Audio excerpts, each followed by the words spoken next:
La musique est constamment dans nos vies. Passer dans la rue, faire ses courses, prendre le métro, aller à une soirée, on la retrouve toujours en fond, et souvent on en oublie ses bienfaits.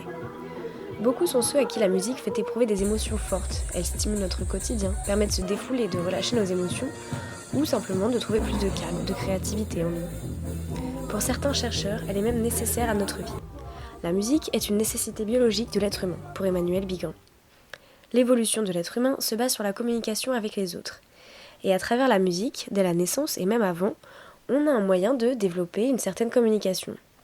Parce qu'en effet, le cerveau investit des neurones dans cette activité et ça permet le développement de cette communication. Il fonctionne donc comme un orchestre avec des neurones qui se synchronisent pour fonctionner et être efficaces de la même façon que le feraient des musiciens pour qu'un ensemble de notes devienne une mélodie.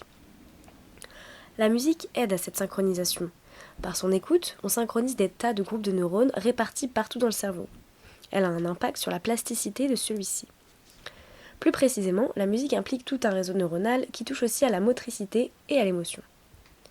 L'Organisation mondiale de la santé, convaincue de ses bienfaits, a publié, au printemps 2020, un rapport consacré aux effets, et d'ailleurs à ceux de l'art en général, sur l'amélioration de la santé et du bien-être. Au fil du temps, la musique et les effets de ses mélodies et rythmes ont été étudiés sérieusement, notamment par le neurologue Hervé Platel via des techniques de neuroimagerie. Par divers travaux, la musique a donc démontré ses capacités à soulager, aider, accompagner, à toucher parfois même jusqu'au frisson. Les parties du cerveau qu'affecte la musique seraient en effet les mêmes que celles affectant le sexe ou la nourriture, c'est-à-dire celles qui prennent principalement en charge l'émotion, l'excitation et la récompense chez un individu. L'écoute de musique douce, par exemple, produirait de la dopamine et réduirait le taux d'hormone du stress, le cortisol. Par près de 900 études, des spécialistes de l'OMS ont parvenu à établir une longue liste de bienfaits de la musique, notamment réduire l'anxiété, de la douleur, baisse de la tension artérielle, diminution de certains effets secondaires dus à des traitements lourds. Ces dérivés ont aussi des vertus, si on parle de la danse qui produirait une amélioration des scores de motricité, ou du chant qui permettrait de mieux rééduquer la fonction respiratoire et le langage. Grâce à des études de neurochimie et de musique, Daniel Levitin, professeur de psychologie, et Mona Lisa Chanda, chercheuse post-doctorale, constatent que l'interprétation et l'écoute de la musique exercent des bienfaits sur la santé physique et mentale. Pour vous partager des données plus précises, elles augmentent la production d'ocytocine, hormone de l'attachement, et d'immunoglobuline A, anticorps qui renforcent le système immunitaire. Notons tout de même que les bienfaits ne sont pas les mêmes en fonction du type de musique écoutée. Le rythme de la musique conditionne notre fréquence cardiaque et le degré d'activité de notre cerveau. Par conséquent, la musique douce est à préconiser pour se détendre, se relaxer. Elle calme notre cerveau et nous permet en même temps, comme on l'a dit tout à l'heure, d'être plus créatifs. C'est probablement pour cela que vous pouvez remarquer certains étudiants travailler avec de la musique dans leurs oreilles. Dans plusieurs exemples, la musique a permis à des individus de reprendre contact avec qui ils étaient, de retrouver des souvenirs enfouis. La musique est donc un élément constitutif de ce que nous sommes en tant qu'individus, et donc nécessaire à l'être humain, selon Emmanuel Bican et Barbara Tillman, chercheurs et auteurs du livre La symphonie neuronale. Les vertus thérapeutiques de la musique sont documentées depuis la Grèce antique, Pythagore étant probablement l'un des premiers musicothérapeutes en Occident.